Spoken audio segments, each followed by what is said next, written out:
Welcome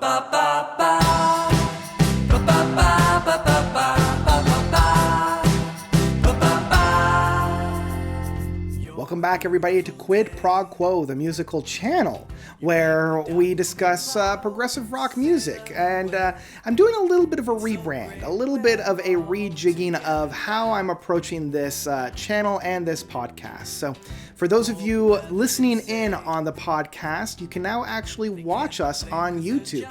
This was something that I was doing in the first season that I really enjoyed doing, but wasn't really getting the numbers that I was hoping for. So I just kind of left it to the wayside on the second season, but I had a fantastic guest this week that I thought was the perfect opportunity to kind of shake things up a little bit. So you can watch this episode as I am currently moving my arms around on YouTube, because this is also in tandem up on YouTube. So all of my YouTubers, thank you for tuning in. You can also listen to this on a podcast form if that's how you want to get the information.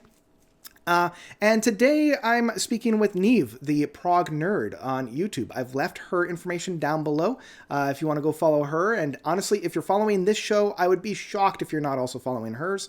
So yeah, a little bit of a rejig, a little bit of a restructure. Instead of doing the introduction where we introduce the albums, then splitting off and then coming back and listening to it, we've listened to the albums of choice before even coming to the table.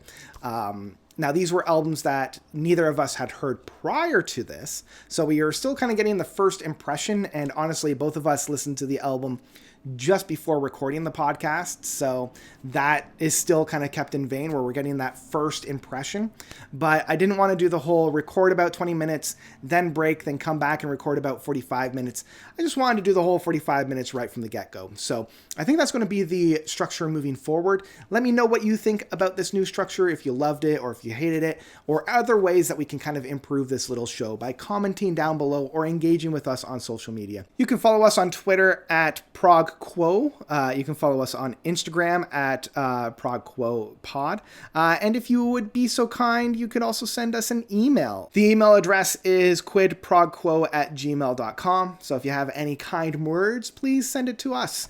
But that's enough of me yammering on. I want to cut this a little bit short. I want to thank Explosive Ear Candy for their track Altogether Now, which is the soundtrack to the podcast and the show, as well as Leanna Osinski, who did the graphic for this little show that we've got. So without further ado, let's dive into this week's episode, and a reminder that it's only going once a month. I'm still going to maintain that, and apologies for the no podcast last month, but I think this episode more than makes up for it. So I hope you enjoy. Let's dive into this month's episode. Give me more of your sunshine. Give me more of your air. Welcome back, everybody, to Prog-Quo. We're shifting up the structure a little bit, and I figured this has been an episode that's been a long time coming. So thank you so much for finally joining us, Niamh, and coming onto the channel. Would you like to introduce yourself? Hello, I'm Niamh the Prog Nerd. If you haven't checked out my channel already, maybe you should. I talk about prog and I talk about other music now, which has stirred a lot of controversy for some reason. Yeah, I'm very happy to be here. I don't know how long we had this video in the works, but it's been too long. It's almost been a full year. It's probably been a full year, if not more. I've been loving the direction of your channel. I'm also a really big metal fan. I have a metal podcast that just talks strictly about metal music. So I've been loving to see more metal stuff on your channel. So don't worry about what everybody else says. It's do what you want to do. That's literally the approach I'm taking. I'm just happy to be talking about other types of music on the channel. Because after a while, after talking about prog for like 2 years straight, it kind of limits me and the content I can make without repeating myself. Yeah, there's so much great music out there. I don't want to just be felt in one box, I want to explore everything that I love. So yeah. So I've left all of Niamh's information down below in terms of her channel, socials if she wants, and if you're listening to this on the podcast, it's in the description. So yeah, speaking about metal music, we're talking about the two members of Pink Floyd. Very proggy of us. It's actually been Um, really nice listening to it, just a break from listening to so much metal at the moment. it's true. Yeah, oh man, all of my favorite records this year have been metal music, so it was kind of good to get really into some deep prog stuff. And as we were thinking about what we wanted to do for our episode, we both realized that I had never listened to some of the back catalog of Roger Waters' solo career, and you had never listened to David Gilmour's stuff. That's right, yeah. Yeah, so I've loved David Gilmour solo stuff. I've listened to all four of his records, and I've given you what I think is his, at least my favorite of his. I don't know if people would say it's his best, but it's my personal favorite. So which one did you give me? And then I'll talk about which one I gave you. Well, I think you picked it, didn't you? You picked the pros and cons of hitchhiking. Yes. Yeah. So yeah, I realized I had never listened to it. I had heard a couple of his solo works. I've heard selections of him used to death because I've seen him live a couple of times, and That's he would. probably my favorite of his solo stuff, but we can talk Okay. about it in a bit. Yeah. Yeah, and I've never sat down and listened to that one, but I've heard sections of it. And I've listened to Is This the Life We Want, or Is This the Life We Oh, Really the Want? recent one, yeah. His Yeah, most recent solo album, yeah. yeah, which it was fine. Like It was fine. it was fine. And later on today, I'm going to be diving deeper into his, I've been calling it Dark Side of the Moon Rogers version, very similar to how Taylor's been doing all of her albums again. So yeah, pray for Mojo in that case. But yeah, I realized I had never sat down and listened to the pros and cons of hitchhiking, even though like everybody's pointed to that one being one of his better ones, that and Amused to Death. Yeah, So I prefer Amused to Death personally. I've got more of a kind of personal connection with that record. I mean, mhm, my boyfriend Jan actually was the one to recommend it to me because I grew up with Pink Floyd, but mhm, I'd never listened to anything outside of the band. And he gives me this record, Amused to Death, and I'm like, I'm not sure because I'm a bit iffy on Roger himself. So I was like, okay, fine, I'll listen to it. And it turned out to be a really great record. I think I did a review of it many years ago, but it's a really great record. It's probably my favorite of his. I love just kind of the themes throughout are just so dark, and the way it's executed, I think it's mhm. just perfect. Okay. So yeah, maybe I'll return to that one. Because yeah, this one, now I know that back in the day when they were trying to figure out what to follow up Animals with, he pitched both this project and The Wall to Pink Floyd to do, and The Wall was the one that got chosen. So a number of years later, he decided to actually fulfill this idea in an album, and I can hear the similarities. I'm not going to get too deep because I think we'll talk about both of our albums, but the album that I gave you, now, had you listened to any of David Gilmour's solo works prior to Uh, this? I had listened to his first solo album, but it was ages ago, and Yeah. it wasn't one that I fully remembered because I think I must have listened to it really quickly or just didn't have enough time to soak it in. So wasn't as familiar. So it was really great to dig into that as someone who's more familiar with Rogers. I was Yeah. really good to listen to it actually. Yeah, it's interesting. I feel like we come from very similar families in that, like, my dad was the one that introduced me to prog, and he was the one that loved David Gilmour's work, so he had all of his solo stuff, and he wasn't a big fan of Roger Waters. So like, I think the closest that we got to a Roger Waters solo project was The Wall and The Final Cut, but like, he didn't own anything else. He's just like, nah, it's too depressing, too dour, too like socially conscious. I just want to listen to guitars going wee woo wee woo wee woo. So that's what we're gonna listen to on David Gilmour's stuff. So yeah, I had given you On an Island. So I would love to hear what your thoughts are about that album. Yeah, I obviously knew. I just felt just from like a gut feeling, just because I love Pink Floyd and I love him as a guitarist, that I knew I was going to enjoy the record anyway. I really like Mhm. his playing style, so I was like really ready to listen to it. And the first thing I kind of realized after I finished listening to the album was how well the album art reflects on the music. Mhm.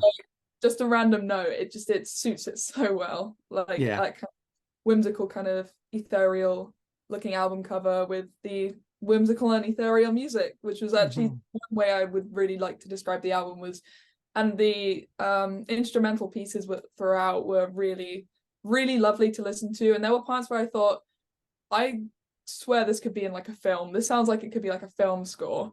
Yeah. And it was just such a beautifully put together record. I love the production because as a production student, my ears are completely tuned to that now. Like I will point out little intricacies in all the music I listen to now, which is, I guess it can be a good thing, but also it can ruin a lot of music where like you'll have a really good idea, but the production just isn't good. But on this record, I really loved the production and the way it's balanced. Really lovely. Obviously the solos, perfection. Always perfection with Dave Gilmour. Wouldn't have expected any less. And it was a really nice kind of melancholic sound as well, because he does a lot of that kind of pentatonic sound. So love that, kind of made me weep kind of sound. And yeah, it's you definitely can tell it's him all the time. You'll hear a solo, even just the sound of the music and the way that it's written, you know it's something that's created by Dave Gilmour. But it is detached from Pink Floyd. You can tell it's not part of the same kind of universe. Does that make any sense? Sure, absolutely. Yeah, And like the DNA is there, but it's missing, you know, the Roger White and the Nick Mason, for example. Yeah, I think, isn't Rick Wright on this record? He does play quite a bit. I did a little bit of background research into the album, and I saw he plays keys, I think, on it as well. Yeah, and when they toured, he actually toured with David, which was the live album that was touring this. They played Echoes for the last time, and David was like, I'm not going to do Echoes without the keyboardist, like straight up. And it's like, yeah, for sure. That's just as much his song as it is anybody else's.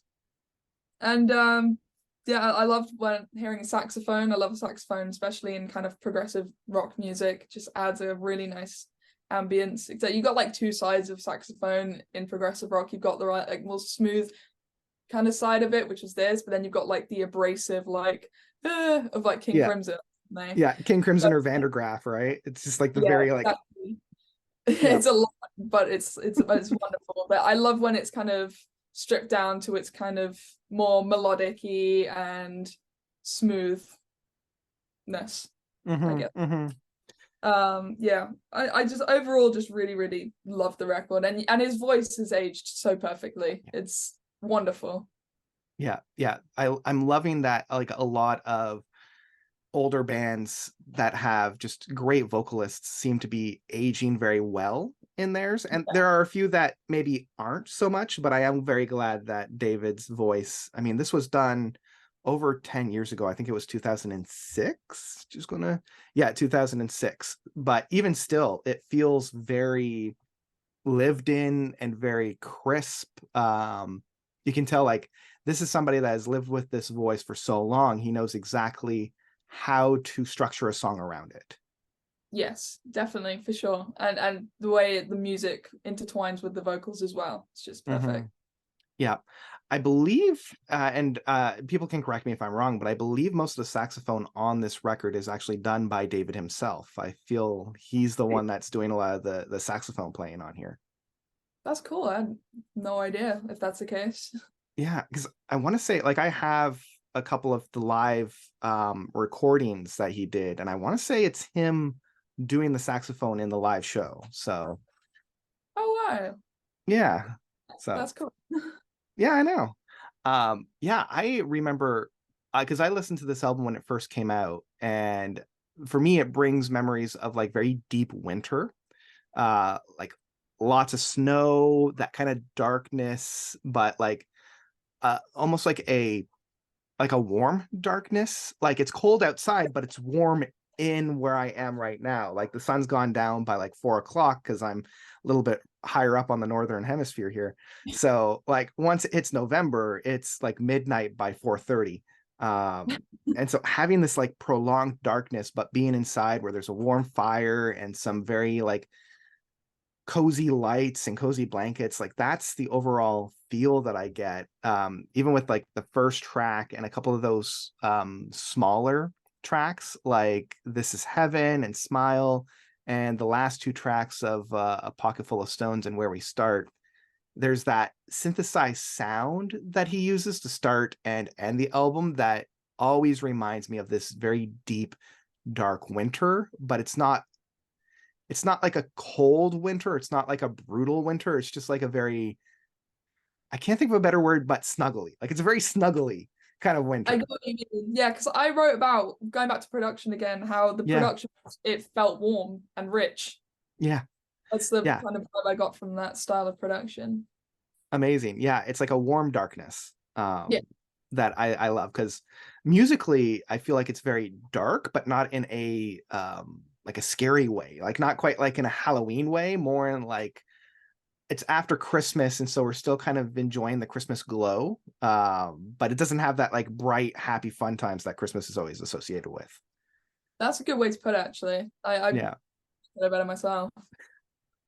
So yeah, that was my ties to this. Was there any song on this album that like really stood out for you? Because I have a couple that I will return to individually, even though more often than not, I'm going to sit down and listen to this album from start to finish.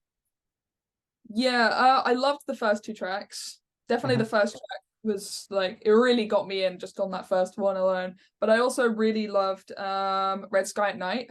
I think my highlight right in the middle of the album. Just I loved that little instrumental.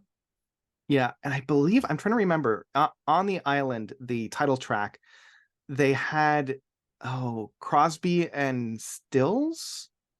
They had some individuals come on to harmonize, and I want to say it was Crosby and Stills from Crosby, Stills, Nash and Young, or maybe it was Crosby and Nash.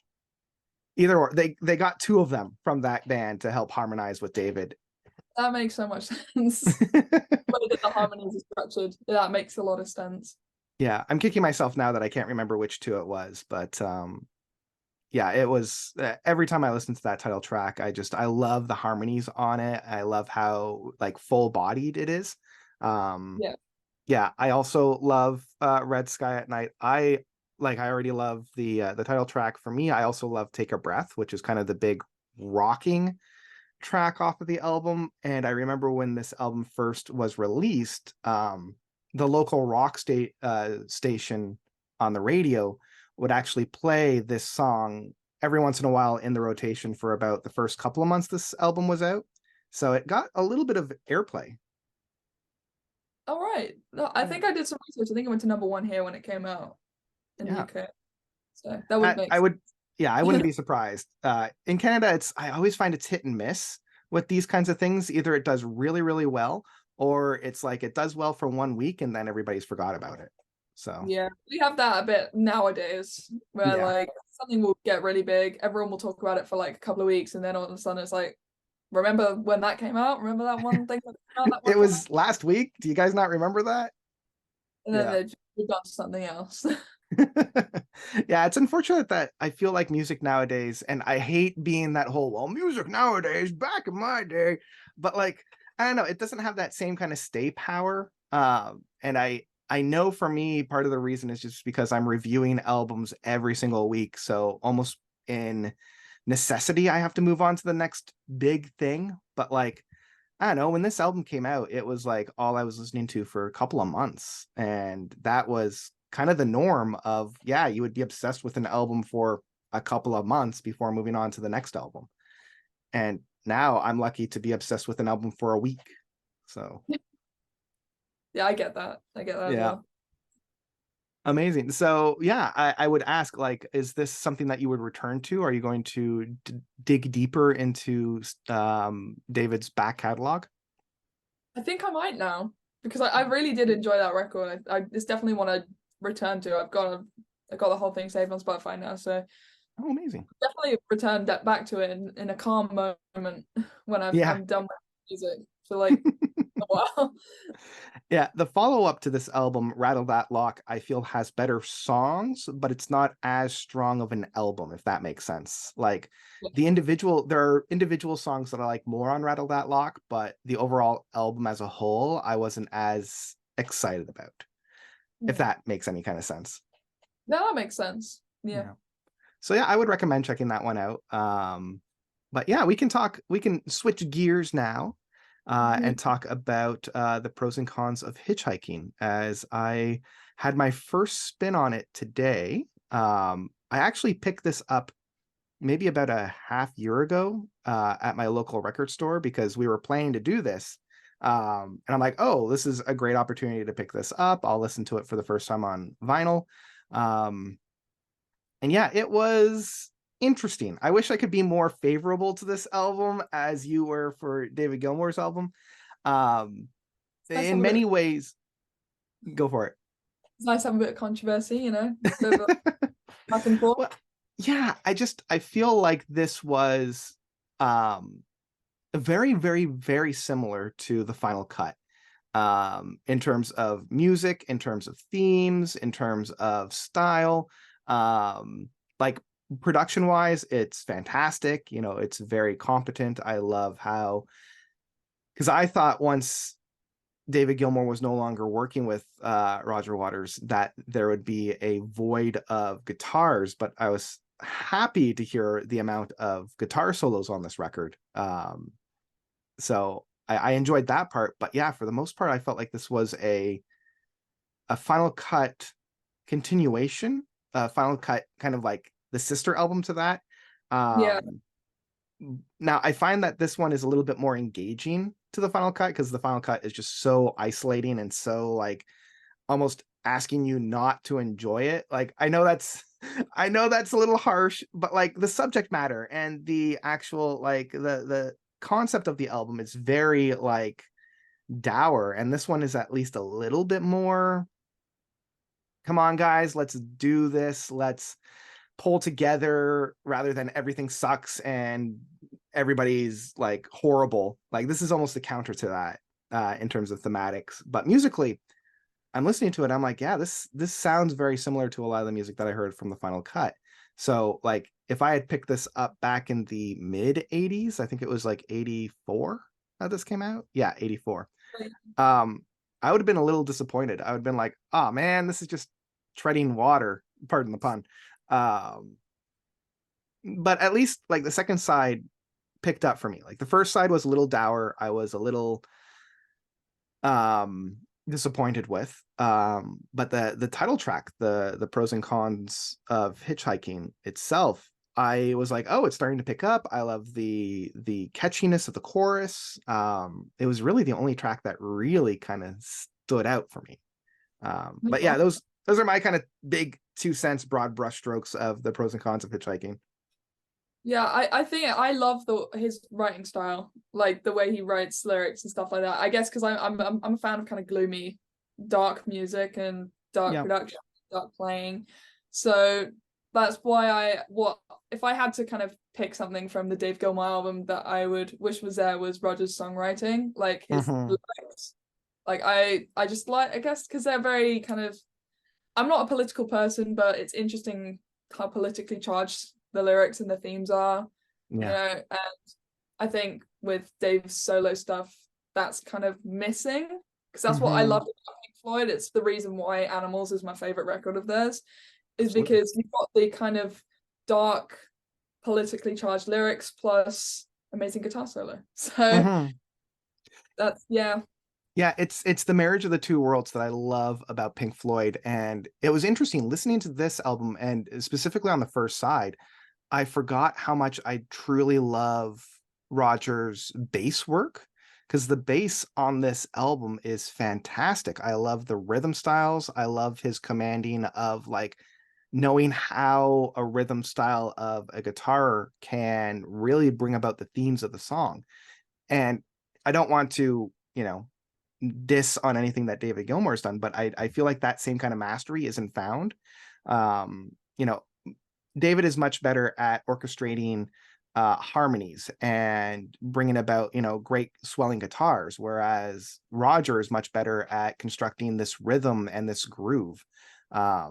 So yeah, there were a couple of moments on this record that I really was like, wow, I forgot how much of a master Roger is on the bass work. Yeah, I find that like his bass playing is underrated in not just his solo stuff, but in the Floyd stuff as well. It's the perfect connection between the drums and the guitar. He fills the space really, really nicely. And that's I find that a lot with my favorite bass players because I'm a bassist myself. So Yeah. I want to just have that connection with the rhythm rather than trying to play something at like a million miles an hour. Oh, absolutely. It's part of the reason why One of These Days is one of my favorite Pink Floyd songs. It's all bass. Yeah, And it's so I simple, love. but it's brilliant. No, absolutely. And that's part of the reason why I love it. Like, for me, one of my favorite parts of music is sitting there and thinking, this is so simple. Why hasn't anybody else done this before? Like, it's just so clear. Like, it's astounding that it's taken this long for somebody to come up with either this route or this style, because of how infectious it is. And I feel like with Roger's playing style, that leads itself very similarly to that, because it is, on the one hand, it is very simple, but at the same time it's so infectious, it's so catchy, and it works very well with whatever song he's playing in. Definitely. Yeah, 100% agree with that one. Yeah. So if anything, this album has made me interested to actually sit down and listen to Amused to Death from start to finish, because for the most part, I've always been a little hesitant with Roger's solo work. My favorite song from him is actually a song that he did for a movie called The Last Mimsy, called Hello, I Love You. And the extended version of the song goes on for like 7 minutes or so, and it has everything that I love about Roger without being overly like socially conscious. It's like, okay, this is for a kids movie that's a little bit on the deeper side, so I can allow myself to be a little deep, but I have to remember this is a kids movie. So, I'm not going to be tackling anything too socially political in this particular track, and it's my favorite track from him. Yeah, I probably couldn't pick one. I'd have to go back through his solo works to try and actually find one. But Amused to Death is such a fantastic record. It's just really, I don't know how to explain it. It takes you aback. Okay. Like the first time I listened to it, I was like, whoa, okay, I've not really heard anyone kind of write like this or play like this before. So I even invested my money into buying the vinyl version of it as well, because I was like, I love this album a lot, and so does my boyfriend. We just listened to it together, and it's a sad time, but it's a great record. It's a sad time, but it's a good sad, right? It's I akin it to like a lot of the 80s new wave stuff with like the happy sad of like the Smiths or Elliott Smith or something like that, where it's like it's sad, but it makes you feel happy because it's sad. Particularly Elliott Smith. Particular Elliott Smith, for sure. Now, is Amused to Death, is that the one that has It Makes Perfect Sense? Because I've seen that one be played time and time again in the live setting. I'm like, I like this song. I would actually find the album that this is on and listen to it. Yeah, that's on Amused to Death, and the way it kind of runs in with and it sits in the rest of the album is just okay. Good. Amazing. Yeah, because the first time I saw Roger Waters was when he did the Dark Side of the Moon concert in 2007. And he played that song, and I'm like, I've never heard this song before, because he was doing a lot of Pink Floyd stuff. But I fell in love with it, and I haven't gone back and listened to it outside of a couple of his live shows, but maybe you've convinced me on actually dipping my toe into Roger's music, because at this point I've just had the Dark Side of the Moon and Is This the Life That We Want, or Is This the Life That We Truly Deserve, or whatever that longer title one was. That was one that I couldn't grasp. I mean, it's musically it's great, but it's just the voice. Unfortunately, I feel like Roger's voice hasn't quite aged the same way that David's voice has aged. No, it's just very very monotone. It's nothing to it really. There's no kind of dynamics. It's just kind of one line. Exactly. One continuous stream of nothing. That might be a bit harsh, but I think sometimes it works. I found what I said in my video about the new remix, but I won't get into that. But what I find about Roger's voice is that I think it works a lot better in his solo work than it does in that. Yeah. Yeah. It's because he's, you know, writing his own songs to go with that kind of vocal, and it works in that sense. But taking something that's already been done perfectly, and changing it around, I respect the idea 100%, but I just don't think the execution was all that. Yeah. That's fair. I think that's most people's take of the album.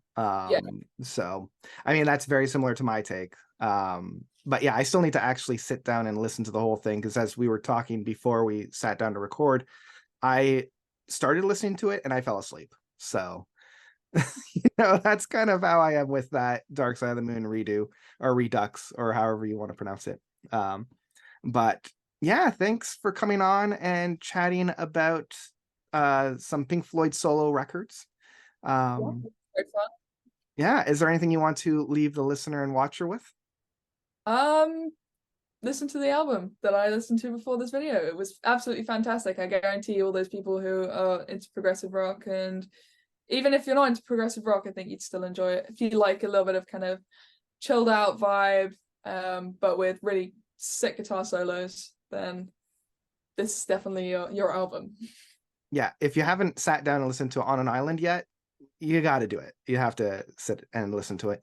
And if you haven't listened to Amused to Death, like I have, which is what I'm going to do after this, listen to that as well. The Pros and Cons of Hitchhiking was fine, I will say. It was fine. I am glad that he chose to do The Wall rather than this one for Pink Floyd, because oh boy, we would have had a very different history for the Pink Floyd discography, that's for sure. Definitely. So yeah, thank you once again for coming on. I've left Niamh's information all down below, so you can follow her on YouTube. She does amazing videos. And yeah, until our next one, everybody just be sure to keep sharing music, and we'll catch you in the next video and podcast. So great, we're all together.